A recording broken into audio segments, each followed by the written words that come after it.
그래서 그렇게 해서 말씀드리고 이제 한 10분 정도는 이제 과감하게 제가 가진 그 큰 줄기에서 정책 방향들 말씀드리겠습니다. 그래서 뭐 이미 제가 제 편향을 말씀드렸지만 문재인 정부 상당히 재정 운용 비판하고 좀 재정 건전성 중요하다 이렇게 주장한 거에서 말씀 이미 느껴지셨겠지만 재정 건전성 유지하는 거 중요하다. 그리고 관리 재정 수지라는 것을 뭐 지금은 한 3% 마이너스 3까지는 괜찮지 않겠나 뭐 이렇게 얘기하는데 저는 여전히 2% 이내로 억제하는 거 하는 게 필요할 것 같고 재정 준칙 도입하겠다는 이야기 하는데 뭐 저는 뭐 도입하는 거 바람직하다라고 판단합니다. 근데 너무 효과를 기대해서는 안 돼. 굉장히 선언적 의미가 강하다. 실제로 재정을 짜고 운영하는 게 굉장히 중요한 부분들이 있다. 그리고 제가 이미 목표로 설정한 것처럼 지속 가능한 복지 국가가 되려면 그리고 아까 그림에서 보신 것처럼 여전히 우리나라 복지 규모나 재정 규모 자체가 복지 국가들에 비해서는 작기 때문에 지출도 느리고 그러니까 지출을 늘린다는 게 뭔가 복지 쪽의 부분을 좀 더 크게 만들고 그리고 그것을 재정 수입도 늘려야 되는데 재정 수입을 어떻게 할 거냐 방안을 아주 구체적으로 적었습니다. 그래서 아까 소득세는 이미 말씀드린 대로 최고세율 적용 기준 소득을 10에서 5억으로 줄여서 상당히 누진성 강화하고 세수도 좀 더 많이 확보하고요. 그 다음에 연금 개혁 해야 됩니다. 그러니까 우리나라의 경우에 인구 구조가 굉장히 그 저출산 때문에 위에 부양률이 높은 상태로 굉장히 오랫동안 갈 거기 때문에 그리고 장수하는 경향들이 여전히 지속되고 있기 때문에 국민연금이 2060년 정도 되면 고갈됩니다. 기금으로 쌓아놨던 게. 그러면 그때 페이해주고 그러니까 부가 방식으로 전환할 수 있냐 우리나라의 경우에 못합니다. 왜냐하면 그 당시에 일하고 국민연금 보험료 내고 있는 인구 수하고 지금 받고 있는 사람 수가 비슷하면 그러면 적립했던 거 고갈되면 밑에서 세금 걷는 걸로 그러니까 적립 안 통하고 바로 쓰면 됩니다. 근데 우리나라 2060년은 인구 구조가 그 구조가 아닙니다. 여기 굉장히 얇고요. 일해서 돈 내는 사람. 위는 굉장히 큽니다. 그래서 그때는 실제로 이 보험료 걷어가지고 위로 보내서 재정되냐? 안 됩니다. 누가 추산하면 뭐 40% 걷어야 된답니다. 그러니까 그렇게 해서 전환 안 됩니다. 그 얘기는 무슨 얘기냐면 우리가 미리 움직이는 수밖에 없습니다. 미리 움직여서 이렇게 2060년에 고갈되는 게 아니라 최소한 2080년, 90년으로 연기시킬 정도의 재정 건전화 정책은 조치들은 취해놔야지 그래야 버틸 수 있고 2060년에 만약에 그런 일이 벌어지면 정말로 사회적인 굉장히 큰 혼란이 올 겁니다. 그래서 미리 고쳐야 될 거고 그거를 고칠 때 뭐 제일 중요한 벤치마크 케이스로 저는 여기 스웨덴 1998년 연금 개혁을 가져왔습니다. 그래서 원칙을 얘네가 뭐라고 천명했냐면요. 세대 간 공정성 표현합니다. 연금 제도를 굉장히 저부담 고급여로 하게 되면 세대 간 불평등이 굉장히 커집니다. 그러니까 결국 그 보험료 받아서 편하게 노후에 지낼 수 있는 사람들이 그 재원이 어디서 오는 거냐면 미래 세대에서 오는 겁니다. 그리고 좀 전에 말씀드린 대로 우리 그냥 그대로 가면 미래 세대가 지금 국민연금 보험료가 9%입니다. 4.5 본인 고용주. 근데 그게 45% 가야 된다는 거예요. 그거 말도 안 되죠. 당연히 그러면 거기다 덧붙여서 세금 내죠. 20% 내면 그러면 자기 돈이 30%입니다. 30% 가지고 어떻게 살겠습니까? 그래서 당연히 불가능한 그리고 세대 간 공정성이 완전히 훼손되는 거죠. 그러니까 세대 간 공정성이라는 걸 큰 원칙으로 내세웠고요. 소득 집단 간 공정성, 그러니까 세대 내에서 고소득자 저소득자 간에도 이 공정성이 있어야 된다고 얘기하고요. 그 다음에 또 하나 중요한 원칙으로 뭐냐면 개인이 받게 되는 연금은 개인의 그동안 발생시켰던 생애소득하고 연계시켜야지 생애소득이 낮았는데 갑자기 연금을 많이 받게 하는 거 그런 구조로 해서는 당연히 구조가 안 되겠죠. 그래서 이렇게 큰 원칙을 제시를 했고요. 그 다음에 실제 한 내용들을 보시면 뭐냐면 우리도 이미 한번 했습니다. 65세로 지금 가 있죠. 연금 개시 연령을 상향 조정했습니다. 그러니까 이게 상당히 연금 재정 안정을 위해서는 굉장히 중요한 조치입니다. 그래서 근데 이제 65세로 2023년까지인가 우리가 이렇게 한 해씩 이렇게 하면서 이렇게 높이고 있거든요. 근데 그걸 또 한 번 높여야 되는 부분들이 있다고 생각하고요. 그리고 여태까지 우리나라 정책 논의에서 좀 많이 안 된 부분이 뭐냐 하면 얘네들이 스웨덴이 개혁을 하면서 실제로 무슨 일을 하냐 하면 기존에 있던 연금은 공적인 부분 약간은 그 확정 급여형 뭐 이런 부분들을 유지를 했는데 새로 추가해서 한 부분은 뭘 했냐 하면 확정 기여형이라고 부르는 뭐 defined contribution, 그러니까 낸 돈이 확실한 거지 급여받는 거는 산식이 없는 겁니다. 내고 그게 들어간 거가 잘 운영되면 나중에 운영돼서 기금으로 남은 것을 잘 평균적으로 계산해서 그 사람의 보험료를 산정해 주는 방식, 그거를 뭐라 그러냐면 defined contribution이라고 합니다. 그래서 지금 개인연금 추가 가입한 부분은 뭐냐 하면 정말로 확정 기여형으로 가 있는 겁니다. 그래서 그런 형태로 가 있는 형태로 돼 있고, 그래서 요걸 벤치마크해서 우리나라한테 한다고 하면 제가 제시하는 안은, 제가 여기다 쓰지는 않았지만 제가 제시하는 건 뭐냐 하면 지금 4.5, 4.5 돼 있습니다. 근로자 4.5고요. 고용주 4.5고요. 자영업자는 본인이 9.0인 거고요. 그래서 그렇게 돼 있는데 일단 4.5 늘리지 말자는 겁니다. 근로자 부담분은. 왜냐하면 저항이 너무 세요. 그리고 저는 아까도 전 모두에 말씀드렸지만 이게 정치경제학적으로 가능한 정책을 제시하는 게 맞다고 생각합니다. 그래서 약간은 꼼수지만 아마 우리 송 교수님이 내가 이 얘기하면 이영 교수 뭐 경제학도 제대로 공부 안 했나 봐 저런 얘기를 하니까 다 압니다. 근데 정치경제학적으로 하려면 고용주 부담분을 올리자는 겁니다. 4.5가 아니라 6.5 아니면 7.5로 가자는 겁니다. 그래서 고용주가 국민연금에 내는 돈을 이쪽에서 굉장히 높게 하고요. 이렇게 추가된 거는 확정 기여형으로 가자는 겁니다. 확정 기여형으로 가서 그 딴 주머니 만들고요. 그리고 그 연금 운용하는 거 개인들이 어디다 투자할 건지 하게 하고요. 그래서 그쪽에서 돈들 해서, 그리고 그걸 보면 자기가 지금 했던 연금보다는 큰 거, 그리고 눈으로 볼 수 있는 연금 계좌가 생깁니다. 그래서 내가 노후가 되면 여기 따로 있는 거 이거 생겨서 매달 뭐 내 월급이 뭐 300만 원이시면은 한 3 곱하기 3 한 9만 원 10만 원씩 뭐 통장에 이렇게 들어오는 거죠. 그리고 내가 그거는 뺄 수는 없지만 내가 이거를 어디다 넣고 이렇게 조절을 계속 하는 거죠. 그래서 그거를 눈으로 보여주면서 가고, 그리고 연금 개시 연령 한 번 더 늦추는 수밖에 없습니다. 그리고 뭐 CPI 반영해서 뭐 이렇게 연금 급여 높이는 부분도 만약에 가능하면 조금 낮춰서 그렇게 해서 연금 고갈되는 시점을 30년만 늦추자는 겁니다. 그리고 그렇게 해서 가는 수밖에는 없을 거다 이렇게 생각을 합니다. 그래서 그렇게 얘기를 했고요. 비슷하게 건강보험료도 그 꼼수를 쓰자는 겁니다. 지금 건강보험료는 지금 계속 보장성 강화하면서 올라갔고 내년에 처음으로 7%를 넘는다고 합니다. 그래서 그것도 마찬가지로 3.5 돼 있습니다. 그래서 그 3.5 뒷부분을 4.5 정도로 하면서, 그리고 쓸데없는 거 늘리지 말고요. MRI 쓸데없이 확대하지 말고요.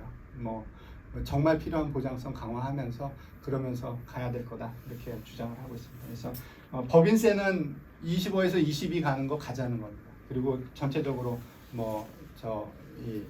재정 잘 운영하겠다는 거 잘 천명하고요. 그다음에 부가가치세 아까도 드린 것처럼 북구 국가들 소비세 부분 큽니다. 그리고 우리나라 세율이 10%가 현재는 낮은 구조입니다. 그리고 단일 세율로 돼 있고요. 그리고 북구 국가나 뭐 이런 데들 보면 이제 세율이 2개 있는 경우들도 있는데 그건 벤치마크하면 안 된다고 생각합니다. 단일 세율 유지하고요. 뭐 10에서 15 뭐 이렇게 가는 거, 정말로 복지 국가 우리 많이 가려고 할 때 지금부터 15년 뒤 뭐 이렇게 그때쯤에는 소비세도 올려야 될 수도 있을 거라고 생각합니다. 그래서 그런 부분들 얘기했고요. 지출과 관련해서는 우리나라 지출 구조에서 굉장히 잘못되어 있는 부분 중에 하나가 뭐냐 하면 지방교육 재정교부금이라는 제도가 있습니다. 그래서 중앙정부가 내국세를 걷어들이는데 내국세의 일정 비율 20.47인가 지금은 그거를 일단 빼가지고요.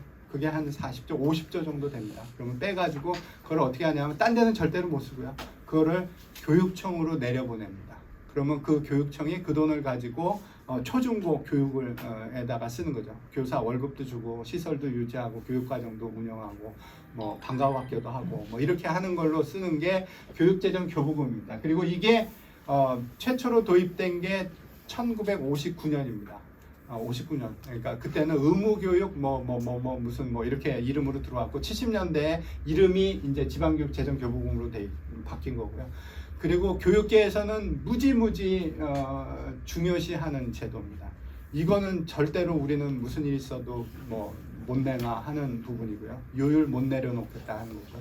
올해도 지금 국회에서 꽤 논쟁하고 있습니다. 그게 뭐냐면 고등교육 쪽에다가 여기 있는 지방교육 재정교부금 중에 일부 지금 3조 정도 됩니다. 그래서 그거를 고등교육 쪽에 쓸 수 있도록 특별하게 주머니 만들어서 하자 그랬는데 일단 여야가 살짝은 합의는 했는데 그리고 이제 그걸 어디다 쓸 건지 일단 용도는 일단 그 초중고 교사분들이 대학 와서 재훈련 받을 때 교육대학원 이런 데 와서 재훈련 받을 때 그 재원으로 쓰겠다. 근데 그게 3조 못 씁니다. 몇 천억도 채 안 될 거예요. 그래서 그걸로 안 될 거고요. 그리고 교육감님들 아마 이거 더 밀어붙이면 일단 피켓이 하실 거고요. 국회 와서 이미 시위 시작하셨고요. 절대로 우리는 지방교육 재정교부금 못 내놔 이렇게 하실 겁니다. 그래서 그 부분을 제가 이렇게 꼼수로 내놓은 거는 뭐냐면 권한은 교육청 단위학교에 주되 돈은 대학 와서 쓰는 구조로 제가 지금 사업을 한 2개 정도 제안을 해놨고 지금 최근에 제가 이제 컬럼도 이거 최근에 썼고 그 다음에 교육부에서도 관심 있어 합니다. 지금 이런 제도를. 그래서 기본적으로 뭘 하는 거냐 하면 국가장학금이라는 것을 대학생들한테 주는데 국가장학금 그 수요 받는 학생의 선정을 일부를 초중고 때 하자는 겁니다. 그래서 교육감 선정 국가장학생 하고 그래서 저소득 학생, 다문화 학생 이렇게 해서 이제 단위학교에서 지정을 해주고요. 생활비도 주겠다고 약속하고 그리고 그 다음에 이제 대학 오면 그 학생들이 국가장학금 형태로 받고 조금 높은 금액으로 받을 수 있도록 해주는 구조를 만들면 그 돈이 생각보다 큽니다. 지금 현재 국가장학금 규모가 4조, 5조 이 정도 이렇게 돼 있고요. 그리고 그거를 1조, 2조 정도 더 추가로 하고 그리고 당연히 규모 좀 확대해야 되는 부분들이 있어서 그래서 지금 얘기하고 있는 3조 규모에 좀 맞을 수 있고요. 그리고 교육감님들 제 생각에는 열심히 설득하면 혹시 설득될 수도 있고요. 그리고 초중고에서 그렇게 약속하는 것 자체가 저는 굉장히 중요하게 작동할 수 있다고 생각합니다. 그러니까 저소득 자녀, 가계 자녀들한테 좋을 수 있다고 생각합니다. 그러니까 제가 이제 반값 등록금 논쟁하면서 그때 이제 국가장학금이나 든든학자금 만드는데 많이 일을 했습니다. 그러니까 제가 이제 교수지만 그래도 열심히 그 당시도 이제 MB 때고 이주호 장관님 계셨을 때인데 열심히 해가지고 용역도 하고 그 퍼레미터도 다 계산하고 이런 것들 용역을 했거든요. 그리고 제가 장학재단 이사도 했고 비상임 이사도 하고 이러면서 그거를 다 디자인하고 그리고 의도는 뭐였냐면 교육기회가 상당히 그 대학에서 경제적 위치랑 상관없이 이렇게 하면 초중고 때부터도 잘해서 소득 분배나 기회 형평성이나 좋아질 거다 이렇게 생각하는데 여전히 안 좋습니다. 좋은 학교에 가 있는 학생들 소득 분위 계산하면 고소득 가계 자녀가 몰려 있습니다. 굉장히 불편한 진실입니다. 그래서 제가 생각하는 건 뭐냐면 초중고 때 훨씬 더 확실하게 해주자. 그리고 초중고 때 선생님들한테 인센티브 더 주자. 교육청에 더 인센티브 주자. 그 맥락입니다. 그래서 그 아이디어에서 제안하고 있는 부분이고요.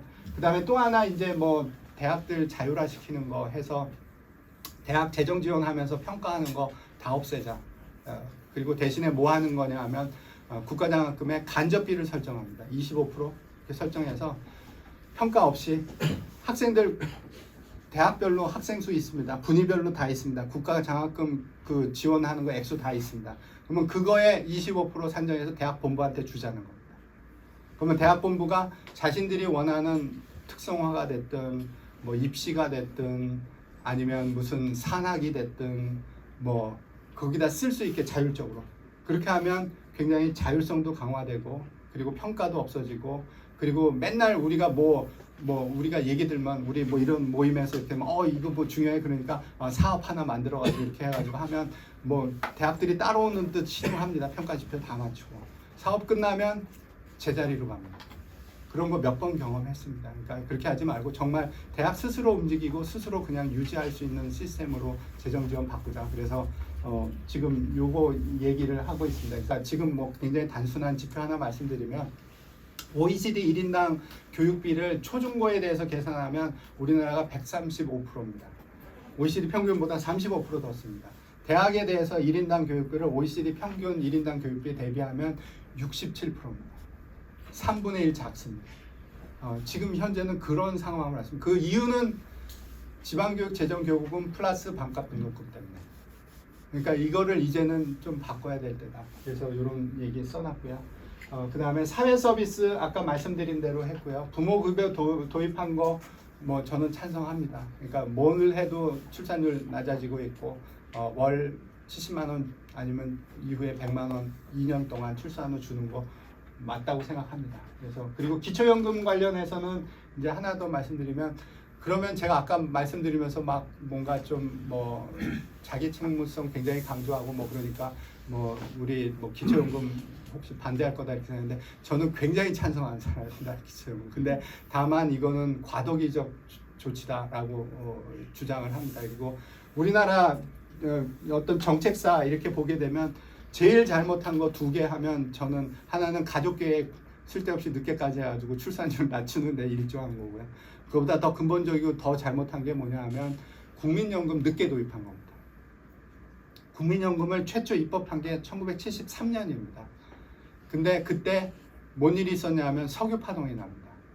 그리고 국민연금을 국민 입장에서 보면 돈을 우리나라는 적립식으로 했기 때문에 뺏기는 겁니다.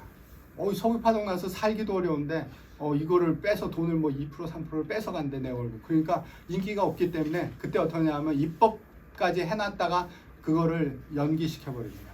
그리고 다시 입법해서 시작하는 게 86년이고요. 실제 제도 시행한 게 88년입니다. 그래서 우리나라 국민연금의 출발은 언제냐면 88년이고요. 그리고 88년에 했을 때 어디만 도입하냐 하면 10인 이상 정규직 근로자에게만 도입합니다. 그리고 실제로 전 국민 비슷하게 확대된 게 99년입니다. 그러니까 우리나라에 정말 연금 제도가 제대로 들어온 게 언제냐면 99년이죠. 그리고 적립식이기 때문에 그분이 수급 자격 생기고 돈 제대로 된 금액 100만 원 좀 넘게를 받을 수 있는 거는 20년 이상 가입해야 됩니다. 그러니까 결국 우리나라의 국민연금 제도가 실제 시작된 건 2018년입니다. 이제 4년 된 겁니다. 그래서 그리고 근데 노인은 어떠냐 하면 어떤 경제적인 제도, 서포트할 수 있는 제도 없이 어떻게 된 거냐 하면 자녀가 부모를 부양하던 사회적인 시스템은 붕괴됐습니다. 그리고 개인적으로 경제적으로 이것을 지탱할 수 있는 제도는 사회적인 제도는 미비한 상태로 노인들이 있게 된 상황입니다. 그래서 굉장히 잘못된 정책이고 최초에 73년대로 도입하고 확산도 빨리 해서 한 80년대부터 했다면 아마 지금보다 훨씬 노인 빈곤 문제나 아니면 노인 뭐 자살률 문제나 훨씬 덜 했을 겁니다. 그래서 그 부분에 대해서는 어떻게 보면 간접적이라도 책임질 수 있는 제도가 기초연금입니다. 노인 빈곤 문제. 그래서 이거 뭐 단기적으로 확대하는 건 저는 찬성합니다. 그러니까 그 사회적 제도를 못 만들었기 때문에 그거에 대해서는 책임져야 되고 그렇지만 그거를 뭔가 새로운 그냥 돈 받는 거고 뭐 국민연금하고 별도로 받아야 되고 뭐 그거는 저는 반대합니다. 그러니까 우리가 국민연금 제도를 잘못 늦게 만들었기 때문에 과도기적으로 해야 되는 제도다 이렇게 생각합니다. 제가 질문 시간 없이 그냥 딱 9시 10분 채웠습니다. 고맙습니다.